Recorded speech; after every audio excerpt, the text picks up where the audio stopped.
আকাশে উঠছে একাধিক মার্কিন ফাইটার জেট ও অ্যাটাক হেলিকপ্টার। শত্রুকে লক্ষ্য করে বিধ্বংসী হামলা চালাতে প্রস্তুত মার্কিন সেনারা।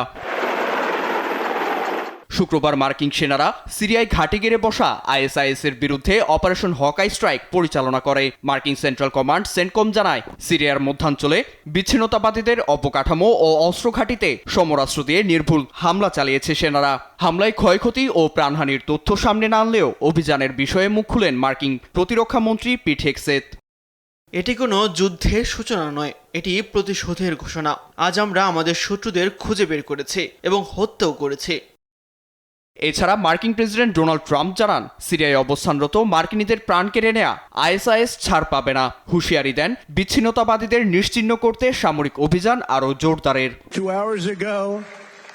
আমার নির্দেশে 2 ঘন্টা আগে আইএসআইএস এর ঘাঁটিতে সামরিক অভিযান চালানো হয়েছে। 2 মার্কিন সেনাকে হত্যা করে তারা ভুল করেছে, মাসুল গুনতেই হবে। অভিযান পরিচালনায় সহায়তার হাত বাড়ায় জর্ডানের বিমান বাহিনী। সমর্থন আছে সিরিয়ার নবগঠিত সরকারেরও। দেশটির পররাষ্ট্র মন্ত্রণালয় জানায়, সিরিয়ার ভূখণ্ডে বিচ্ছিন্নতাবাদী আইএসআইএস এর কোনো ঘাঁটি থাকতে দেওয়া হবে না এবং ওয়াশিংটন সহ আন্তর্জাতিক জোটের সঙ্গে আইএস বিরোধী সহযোগিতা অব্যাহত রাখবে দামেস্ক।